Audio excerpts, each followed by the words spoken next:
I'm not here to teach you what to think. I'm here to teach you how to think. During the time that I was on my journey and I was still learning about different relationships, I had the good fortune to meet a woman who was a former swinger. The way we were having a conversation, I had a contract working at some company for a little while, and while I was there, I met one of the secretaries.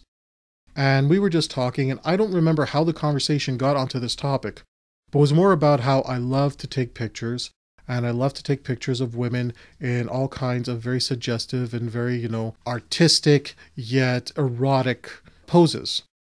And she had made a mention of, oh, well, she has posed for pictures like that in her past as well. And without thinking, I simply said, I would just love to see them.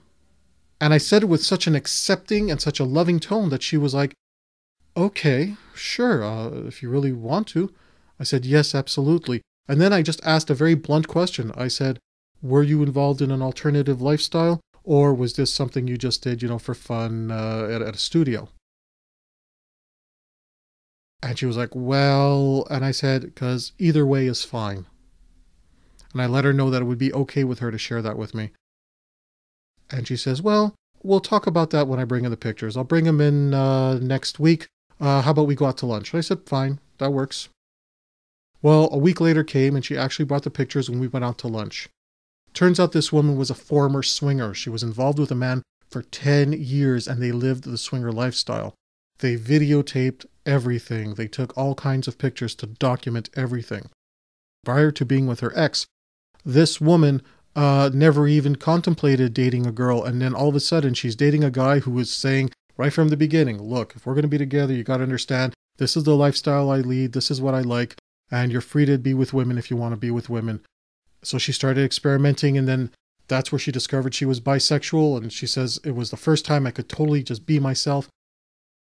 They were one of those 10% of swingers that pretty much does everything. Anything goes. Everything from penetration sex to no condom sex to you name it, they did it. They traveled the world. When it came time for vacation, they hopped on the back of his motorcycle and they just traveled the world, city to city, hooking up with other swingers.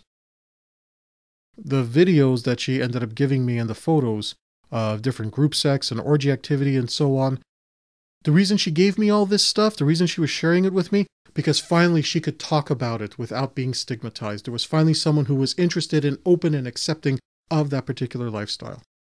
And she was one of the first people to teach me about alternative lifestyles, somebody who had lived it.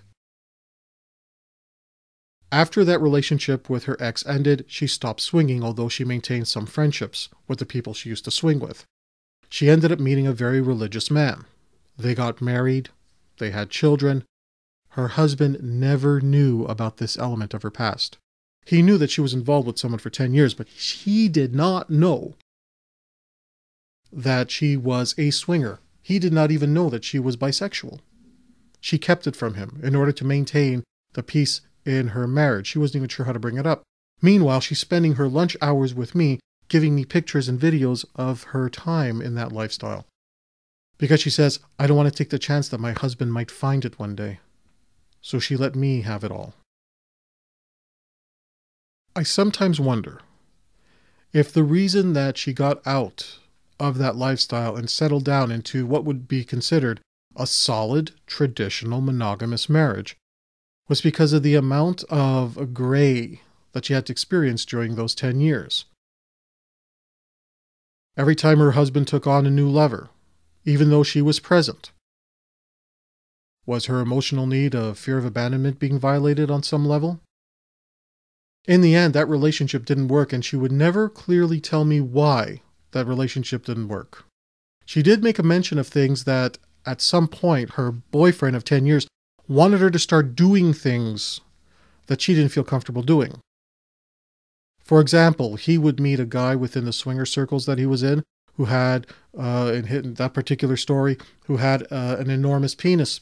And she got to know the guy. However, she always felt that the guy wasn't clean, that he didn't really keep himself clean.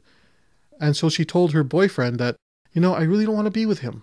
I don't know. I just get the feeling he's not clean. And the boyfriend was like, come on, this is going to be really great. I'll videotape it. It'll be hot. And I think that it was things like that that made her eventually say, not for me, and I don't want to do this. So that when she got out of that relationship, she immediately went for a monogamous marriage. And although the monogamous marriage gave something to her that she had been looking for, stability, the feeling of not being made to do something she didn't want to do, after a few years of that, there was a longing, there was a hunger, there was a need that wasn't being satisfied, that she was satisfying with me, and just being able to recant, oh, this is the lifestyle I led, this is the pleasure I was in, oh, I miss it. I don't know where that woman is now, and I don't know if she's tried to introduce swinging with her husband. I don't know if she's keeping it a secret and swinging on the side. All I can say is she probably got into that relationship with her husband for the wrong reasons. That although it gave her something that she couldn't have in the world of swinging and open relationships, it also took something away from her too. Regardless of the relationship structure you're in, there will be obstacles to overcome, but more importantly, there will be sacrifices you have to make. You want to be in a monogamous relationship? Great. You're going to have to sacrifice having sex with other people. You're going to have to sacrifice having emotional relationships that would lead to sex with other people. What do you gain from that? Maybe a sense of stability. Maybe a sense of devotion. Maybe a sense that whatever it is that you're going to be investing into that relationship will come back and you'll get something from that. Because you'll always have the peace of mind that you are entering a relationship that not only is going to provide you with a sense of continuation, but that it's a relationship structure that is actually very much supported in our society. Do you want to have an open relationship of some sort, an alternative relationship of some sort? That's great. So you can have the sex you want. You can probably get into emotionally related relationships that will lead to sex that you want. But you're going to have to be a lot more careful. You're always going to have to be thinking about safe sex. You're always going to be subject to some of the behaviors of the partners of your partners of your partners that you've never even met.